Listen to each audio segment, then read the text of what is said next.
मनुष्य को एक चिंता, एक अनिश्चित भय, जिस भय का कोई रूप नहीं, लेकिन वो भय बना हुआ है और सब कुछ होते हुए भी सुख का अनुभव नहीं हो पा रहा।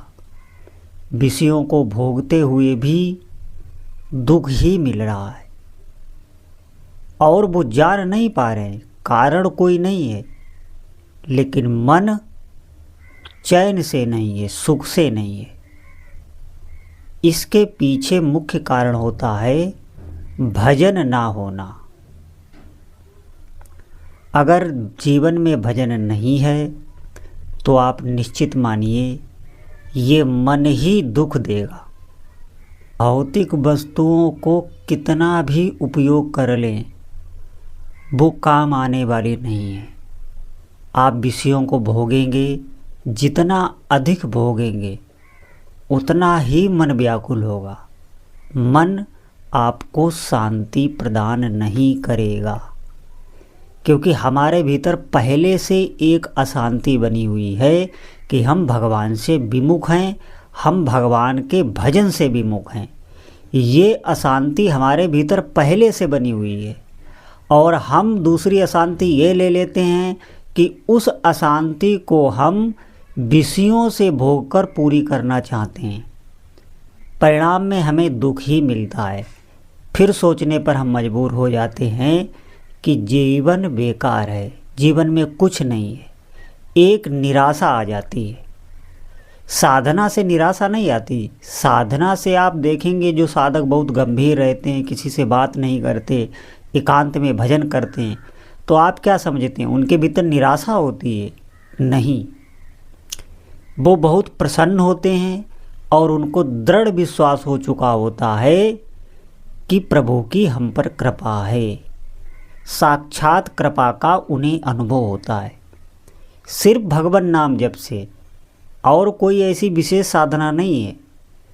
सिर्फ भगवान नाम जप से ही आपको ऐसी स्थिति आ जाएगी कि हृदय में दृढ़ विश्वास अपने इष्ट देव का हो जाएगा। और जब ये दृढ़ विश्वास हो जाता है तो फिर साधक भजन में लग जाता है। जैसे एक बहुत कंजूस व्यक्ति धन एकत्रित करने में लगता है, ऐसे ही जो साधक निश्चय कर चुका है वो भजन में लग जाता है। आप निश्चित समझें, अगर हमें ईश्वर प्राप्ति नहीं करनी है, सांसारिक सुख ही चाहिए, तो भी आपको भजन ही करना होगा, क्योंकि भजन ही आपको उस स्थिति में, आपके मन को उस स्थिति में पहुंचा सकता है कि विषयों में फिर आप सुख नहीं ढूंढेंगे। अभी हम विषयों में सुख ढूंढते हैं। जो हमारे भीतर अशांति बनी हुई है उसको पूर्ण करने के लिए, सुख लेने के लिए हम विषय भोगते हैं, लेकिन विषयों से हमारी क्षुधा निवृत्ति नहीं होती और प्यास बढ़ जाती है और बेचैनी बढ़ जाती है और मन ये आपको धीरे धीरे पापों में उतार देता है, क्योंकि इसकी मांग बढ़ती चली जाएगी, इसकी मांग कम नहीं होगी। विषय भोग आप इसे देते चले जाएंगे, इसकी मांग बढ़ती चली जाएगी। एक ही मात्र उपाय है और वो है प्रभु का भजन। जब आप अधिक से अधिक भजन करेंगे तो पहले तो मन व्याकुल होगा। किन्हीं किन्हीं साधकों को भय भी लग सकता है। वो भय नहीं होता, सिर्फ काल्पनिक एक भय। वो भय भजन में नहीं लगने देता, इसलिए बहुत साधक भजन छोड़ देते हैं। ये भय नहीं होता, भय तो भजन छोड़ने पर होता है। आप जबरदस्ती हृदय में निश्चित ऐसा दृढ़ भावना लाएं कि हमें भजन ही करना है, भजन से ही हमारे सभी कार्य बनेंगे, ऐसा विश्वास करना होगा और इस विश्वास के साथ लगना होगा। जब तक हमारे भीतर लोभ नहीं होता तब तक हम किसी कार्य में लगते नहीं। हमारे भीतर यही लोभ होना चाहिए कि हमारे सभी संसारिक और परमार्थिक कार्य भगवान के नाम जप से ही बनेंगे। ऐसा अपने भीतर लोभ बैठाइए, क्योंकि अभी हमारे भीतर लोभ नहीं है। भजन ना होने का कारण ये है कि महत्व बुद्धि भजन में नहीं है।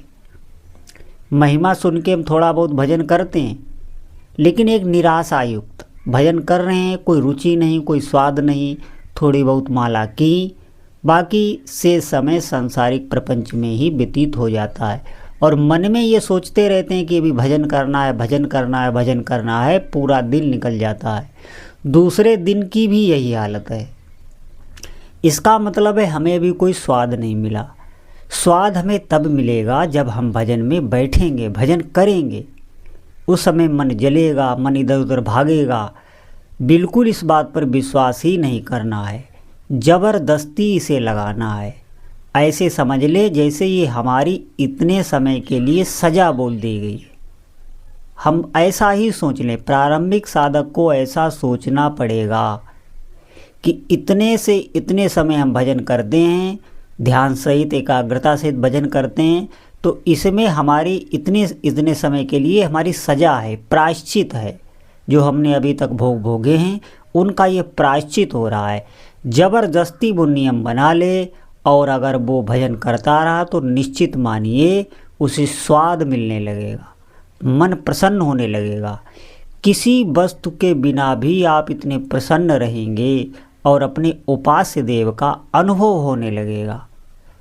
भोगों की जो सत्यता है वो आप जान जाएंगे। अभी हम जाने नहीं हैं, अभी कह सुन के हमारी बुद्धि में ये बात बैठ गई है, भोगों में सुख नहीं, लेकिन हमें उनका अनुभव नहीं हुआ। ये अनुभव भजन से ही आता है और भजन ही वो बल आपको देगा जिससे जो हमारे पास ज्ञान है उसका हम उपयोग कर पाएंगे। निश्चित मानिए हम सतमार्ग पर चल सकेंगे। ये बल भजन से आवेगा। ये बल कहीं कहने सुनने से नहीं आता। जब ईश्वर की साक्षात कृपा होती है जिस साधक पर, तभी वो भजन में आगे बढ़ता है।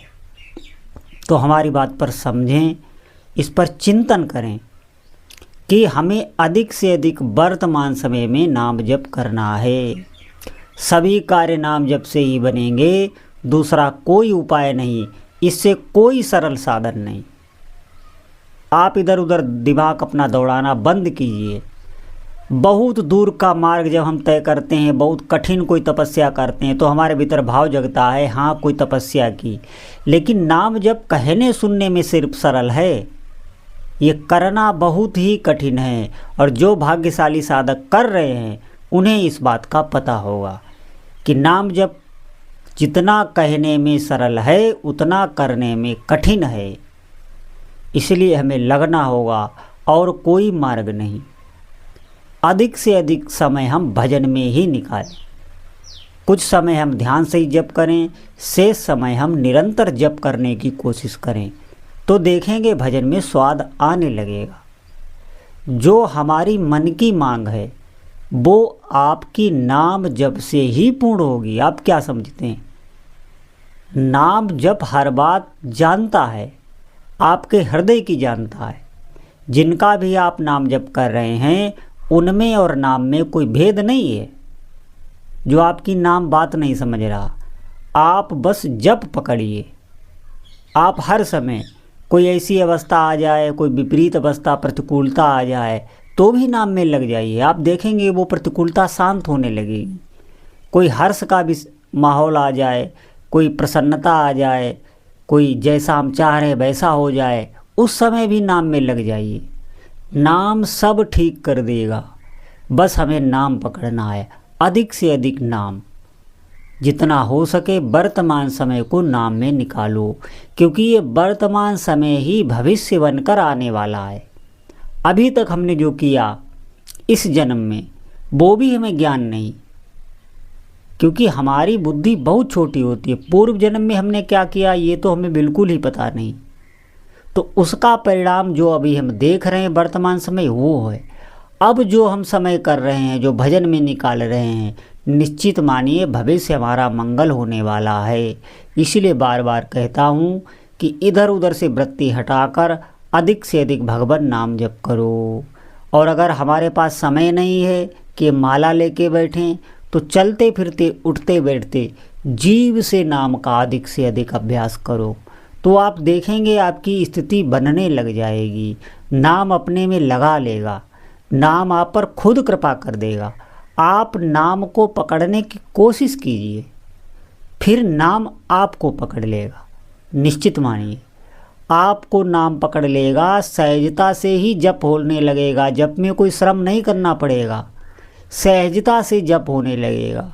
और जब जप से आप हटेंगे तो आपको कष्ट का अनुभव होगा, क्योंकि इसका मतलब है आपको जप में सुख मिलने लगा। जब जप छोड़ने पर कष्ट का अनुभव हो तो समझिए कि जप में हमें सुख मिलने लगा है। जैसे विषयों को छोड़ने पर हमें कष्ट का अनुभव होता है, ऐसा जीव को लगता है भोगते ही जाएं। विषयों में सुख है नहीं, लेकिन भ्रम के वश वो विषयों में लगता है। अपने भीतर की शांति को दूर करने के लिए हम भगवान से विमुख हैं।